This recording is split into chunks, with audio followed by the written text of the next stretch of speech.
Hi, I'm Kendall from Annie's Crafts, and I'm going to be showing you spray blocking today. Spray blocking is going to help us take our crochet or knit piece with our uneven edges. We're going to pin it down and we're going to get it nice and flat and a perfect square at the end. To start off, you're going to need a piece of foam board or something you can stick pins into. I have my crochet piece. This is a spiderweb table runner square. You can see my edges are pretty uneven. So we're going to work on getting it nice and flat and even. And you're going to need some pins. I'm using straight pins in my magnetic bowl. And you're probably going to want a measuring tape if you want to make sure it's completely even at the end. You're also going to want a spray bottle with some hot or warm water in it. I'm going to start by taking my crochet piece and laying it with the top side up, face up, on my foam block. And then I'm going to pin it. I'm going to start in the corners, I'm going to pin all the way around to make it a square. If you want to measure it to make sure you're getting it exactly where it needs to be, you can. Some blocking boards or foam pieces even have a grid on them. I'm going to start with the corners. I'm kind of stretching it out because I want to make sure it's a square at the end. This is great for granny squares or baby blankets or anything that you make in a rectangle that you want to come out nice and even at the end. So I have it in the corners.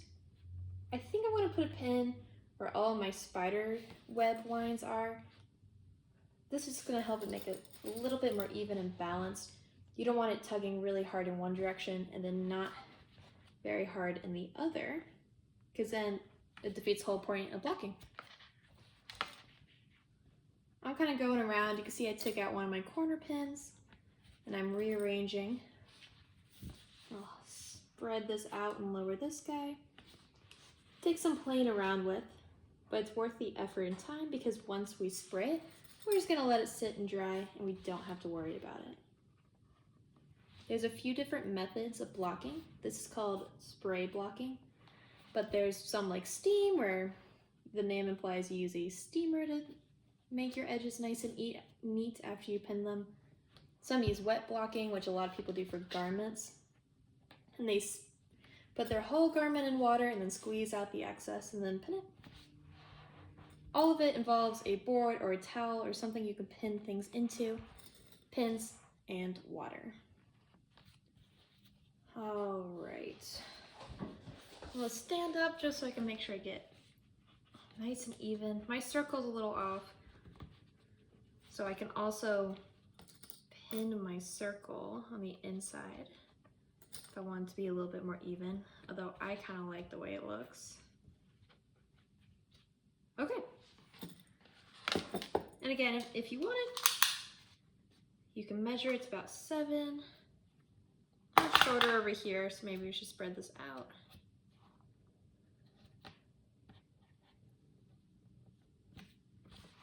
You don't want to stretch it out a crazy amount because you still want it to be somewhat the original shape, even though we're blocking it. Okay, so now I have my board pins.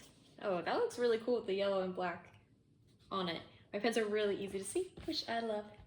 I have my spray bottle, which I got from Annie's, which you'll find all the links in the description, as well as the pins in the bowl. Okay, so I have hot water in here, and I'm just gonna spray it.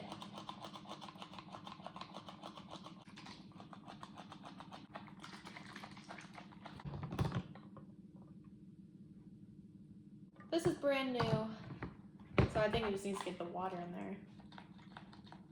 So I'm gonna spray it on my apartment floor. The user error, I needed to tighten and loosen something on the inside. So I have my block and I have it pinned and I have this ready to go. It's still nice and warm. And you're just gonna spray it. This is definitely the most fun part about blocking. It's my favorite. You don't need it soaking like you do if you're doing wet blocking. But I want to make sure it's pretty wet because when it dries, that's how it's going to hold its shape. This spray bottle goes really even, which is nice. It doesn't have the large water droplets. I'm sure I get some in the middle. Oh yeah. This is brand new to me. I like it. I'm going to go find some more things to block after this. Okay. So my piece is wet. especially the top. If you find that it's not holding its shape, you might want to try both sides. But for what this is, it's not a piece of garment where you want the shoulders to be exact or the sleeves to be even. And with this, I'm going to make more squares. You can either do it square at a time or at the end. Some people do both too. If I'm doing large granny squares, I'll do them individually, sew them all together, and then I'll do one piece, big block. This just makes it a lot easier because you don't want to go through all that hard work of crocheting just to have it be uneven at the end. So I'm going to go let this dry, and I will see you guys when it dries, and we're going to see how even it is. Okay, it's been 2 hours and 20 minutes, 2.5 hours, about, and it is almost all dry. I'm very impressed. I used to live in Las Vegas, so this probably would have dried a lot faster. Now that I live in Fort Wayne, Indiana, it takes a little bit longer. It's a little bit more humid here. I'm ready to take off the pins, which is the best part, and I'm really excited. Okay, putting them back in my magnetic bowl so I don't do something stupid. Ooh, looking good so far.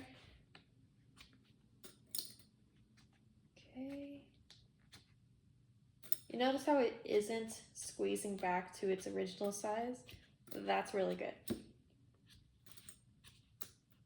Ooh, oh yeah, we did good. Ready for this? Boom, that's a square. Nice. You'll notice too it's a little stiffer now.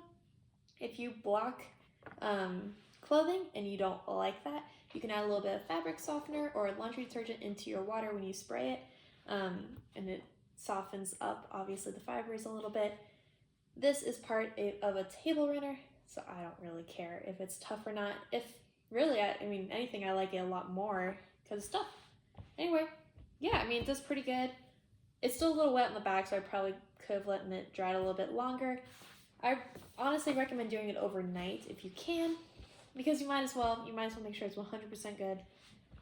Yeah, it looks good. It's way better than it was. And if you're wondering, this is another example I just did, pre-blocked. So that's a huge difference, although the yarn's a little different. And comment below if you've tried blocking before. Tell me your experiences with it. Tell me if you're gonna try it or not. And comment any questions you have. I go through the comments myself, so I'll try to answer all of them to the best of my knowledge and ability. If you're curious about this pattern, it is called the Spiderweb Table Runner. I will link it in the description as well. It makes this super cool spider table runner just in time for Halloween. Thank you so much for joining me today, learning about blocking. My name is Kendall, and this is Annie's Crafts.